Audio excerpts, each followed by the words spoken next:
Ya, saudara, Anda kembali di Sapa Indonesia Air Pekan. Kita masih berbincang mengenai penyelamatan dan juga pencarian dan penyelamatan KRI Nanggala, kapal selam kita KRI Nanggala 402 yang hingga saat ini masih berproses. Masih bersama kami Hairul Fahmi, peneliti dari Strategic Military Institute dan Strategic Studies. Kemudian ada ex-KKM KRI Nanggala 402, Laksamana Muda TNI Purnawirawan Frans Wawung, dan juga ada Pak Tatang Kurniadi, Kepala KNKT. Saya ke Pak Hairul lagi. Pak Hairul, kalau melihat Indonesia begitu, kita tuh idealnya kapal selam harusnya punya berapa sih Pak? Secara ideal begitu? Ya, dalam beberapa kesempatan ya sebelum kejadian kapal KRI Nanggala 402 ini mengalami hilang kontak ini beberapa kali sudah ada pembahasan soal agenda prioritas. Ya.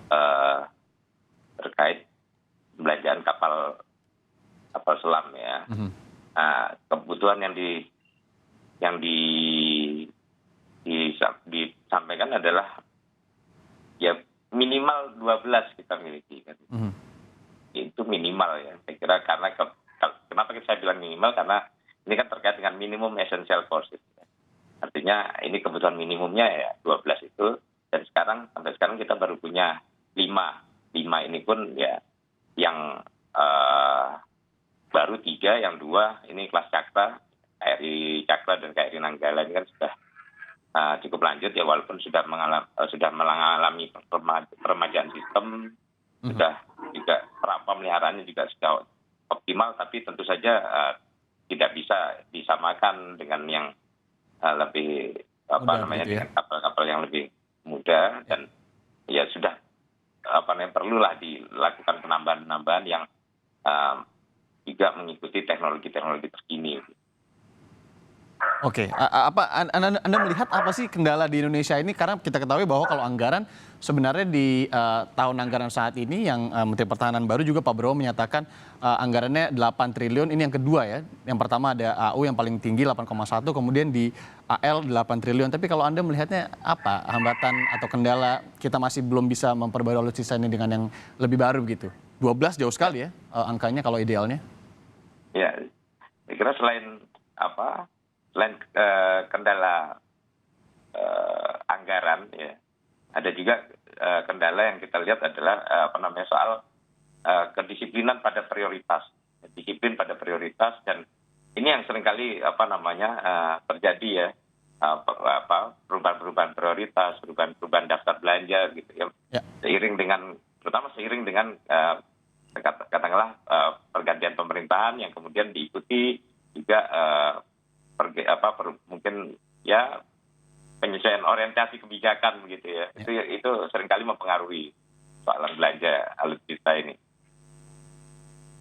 Oke, tadi ya beberapa faktor pergantian pemerintahan juga seringkali menjadi faktor tidak disiplinnya komitmen tadi ya Pak. Saya ke Pak Frans kembali. Pak Frans, tadi kita juga lagi ngobrol-ngobrol terkait dengan kalau misalkan terjadi sesuatu error begitu ketika kapal selam atau dalam pengalaman Anda di KRI Nanggala 402 ketika sudah turun di bawah laut, tadi Anda menyebutkan juga ada beberapa pengalaman blackout salah satunya. Itu instruksi dari untuk awak kapal sendiri ketika terjadi sesuatu, escape plan-nya itu harusnya seperti apa Pak Frans? Kalau ini maksudnya pertanyaan ini untuk escape atau apa? Untuk menyelamatkan diri Pak Frans. Untuk menyelamatkan diri, kita harus mengatasi dulu masalah itu, baru kita berpikir untuk penyelamatan diri. Begitu. Jadi yang paling penting kalau terjadi kecelakaan, itu harus kita atasi dulu itu. Baru kita menyiapkan diri untuk escape apabila kita perlu escape. Dan itu kita sudah terlatih untuk escape dari submarine itu. Kita sudah siap. Tapi yang paling penting kita harus atasi dulu kecelakaan yang terjadi atau masalah yang terjadi itu. Kalau Anda melihat Pak, kalau kejadian yang ini dengan apa yang sudah kita ketahui beberapa hal begitu, adanya izin untuk menyelam pada pukul 3 kemudian tidak ada lagi kabar setelahnya. Anda melihat ini apa yang terjadi begitu Pak? Begini, izinkan saya agak ini agak tambah waktunya mau begini. Silakan, Pak. Saya mau menerangkan begini. Kapal selam kalau sudah dia berlayar, itu berarti kapal ini sudah dites, sudah dilatih, sudah terlatih seluruh peralatan dan personil. Artinya kalau kapal itu sampai diizinkan atau berlayar, itu kapal itu sudah siap untuk berlayar dan bertempur namanya. Jadi peralatan teknis, kemampuan anggota itu sudah melewati tes dan itu ada tesnya. Yang mengetes peralatan maupun awak kapal itu ada namanya di armada itu Komando Latihan Armada. Itu dilaksanakan. Yang saya sudah terangkan lewat L1, L2, L3 sampai L4 itu penembakan torpedo ya. Kemudian pada saat kapal itu akan berlayar atau begitu dia berlayar lepas dari pangkalan, dia harus melaksanakan pengetriman kapal. Pengetriman kapal itu maksudnya untuk mencari, mendapat data nol, artinya daya apung nol, supaya nanti pada pelayaran nanti kalau kita menyelam kita sudah tahu apa namanya berat kapal bahwa itu nol, daya apung itu nol, artinya kalau kita menyelam kapal itu melayang, bukan berat, bukan ringan. Oke.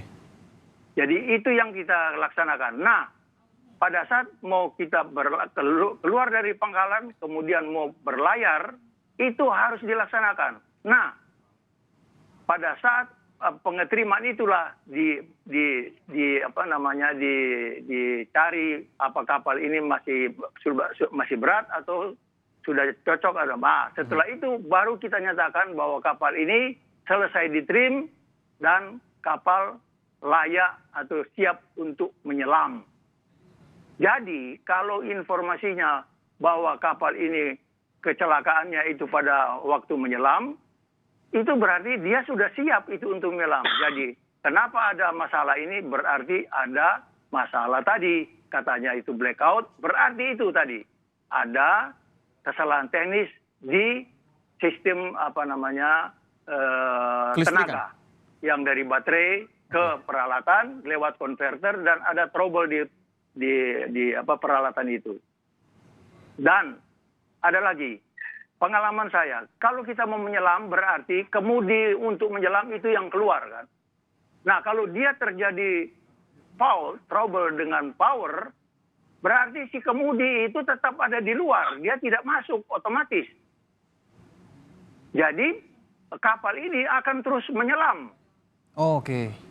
Nah itu dia. Ini barangkali yang tambahan informasi. Berarti ini bukan electrical.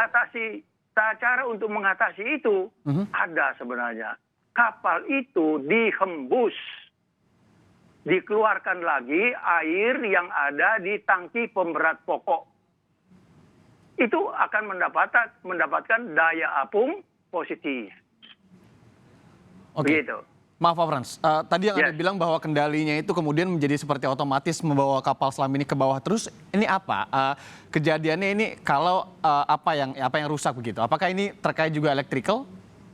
Ya, bisa terjadi karena kalau pada saat kondisi kapal menyelam berarti kemudi itu untuk menyelam itu ada di luar. Oke. Kita punya kemudi ada sistem ya, kemudi depan itu ada kemudi untuk timbul dan kemudi untuk menyelam. Yang kiri itu untuk menyelam. Jadi itu sedang keluar. Nah, kalau dia terjadi foul, itu kemudian akan berada di posisi itu. Seperti dan kapal otomatis pasti begitu, akan terus menyelam. Tapi kalau, ya mohon maaf ya, ada prosedur. Begitu itu sebenarnya kita segera hembus itu tangki pemberat pokok untuk mendapatkan daya apung positif. Itu selesai sebenarnya. Mohon maaf ya. Itu yang normal. Nah kalau sampai tidak terjadi, mungkin ada something. Oke. Begitu. Kalau sampai kedalaman 600 atau 700 meter seperti yang diinfokan Pak, Anda melihatnya kejadian ini apa sebenarnya? Apakah seperti yang Anda sebutkan tadi atau ada kejadian lain sebenarnya? Kalau bisa diprediksi secara teknis begitu. tenggelam sampai begitu berarti kapal berat. Dia punya daya apung negatif. Artinya ada air laut yang masuk ke badan kapal. Itu. Dan kalau sudah 600 meter berarti, ya mohon maaf, itu sudah melewati batas maksimum penyelaman kapal selam kita. Maksimumnya berapa Pak Frans? Mohon maaf Bapak, ini data yang sangat rahasia. Baik. Tapi saya boleh menjelaskan, kalau misalnya dia sudah 400, itu sudah lewat. Oke, 400 meter itu Jadi sudah. istilahnya kita punya destruction depth. Ya. Destruction depth itu batas maksimal. Nah, kalau saya tidak boleh menyebutkan berapa itu, Ya. karena itu rahasia. Karena kalau misalnya mau Bapak nyebut, kalau sudah 400 meter, itu sudah Ya. sudah lewat destruction depth. Oke, Apalagi Pak Frans. 600. Oke, Ya. Pak Frans, terakhir, kalau keadaannya blackout, kita ambil blackout begitu ya. Ya. Ini kapal selam keadaannya masih bisa melayang-layang terlebih dahulu karena kita anggapnya kan mati listrik atau baterai tadi ya. Atau memang dia pasti akan langsung ke bawah seperti yang disebutkan tadi? Oh tidak, kalau saya tadi bilang, pada saat kita mau menyelam, kita melaksanakan pengetriman kapal untuk menemukan daya apung 0. Iya kan? Jadi bukan yang kita cari itu supaya kapal kita menyelam enak kemana-mana. Dia tidak berat, dia tidak ringan. Oke. Ya, jadi sebenarnya pada saat dia menyelam, itu tidak mungkin langsung jatuh. Dia mungkin jatuh itu karena air laut masuk. Oke, bisa jadi Bertambah kemungkinannya. berat, atau itu tadi kemudi yang untuk menyelam masih di luar. Oke. Tapi dia tidak akan begitu cepat karena kan motor langsung stop itu kalau Ya, ya. apa Pun itu blackout akan itu. ada prosedurnya lagi ya, Pak Frans Iya. ya. Oke, Pak Frans, terima kasih. Saya kemudian bergeser ke Pak Tatang. Pak Tatang, tadi Anda juga sebutkan ada ROV, kemudian ada beberapa alat lain yang untuk bahkan mencari waktu itu ya kejadiannya pesawat Adam Air sedalam 2.000 meter. Apa yang bisa Anda sampaikan terkait waktu pencarian itu? Apa yang penting kemudian mungkin bisa dicatat oleh tim SAR saat ini? Yang pertama, kita melihat dulu kejadian-kejadian di permukaan, apakah ada serpihan, apakah ada tumpahan minyak dan sebagainya, itu suatu petunjuk ya. Kemudian kita bisa memplot kira-kira serpihan-serpihan itu dari mana asalnya. Kita bisa mendapatkan dari angin, dari arus, gitu, dari arah gelombang gitu ya. Nah, sehingga akhirnya diperkirakan bahwa posisi benda yang jatuh itu, posisi awal benda itu ada di satu koordinat tertentu, misalnya A begitu ya. Nah itulah yang pertama. Nah yang kedua itu kan baru di permukaan.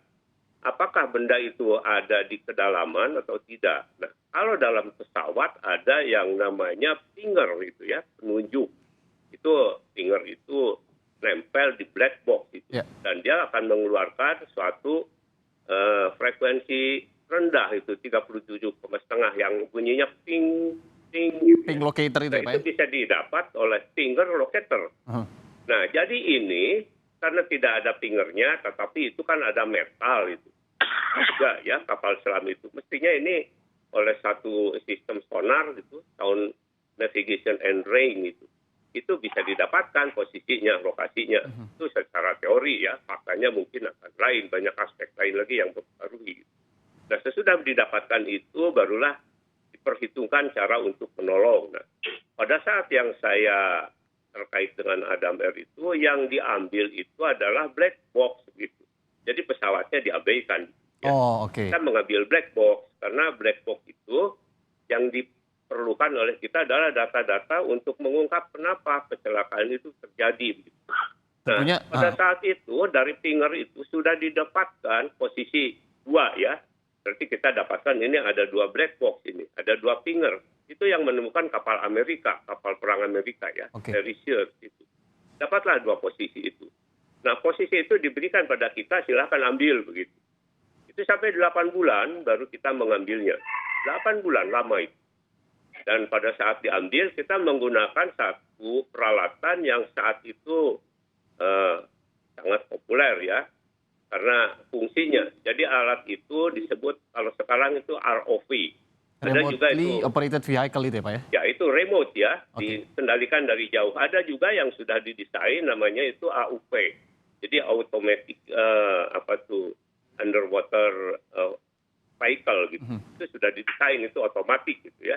Kayak kapal selam Oke. jalan ke sana sini. Pak Tatang, Nah, nanti ini kita ROV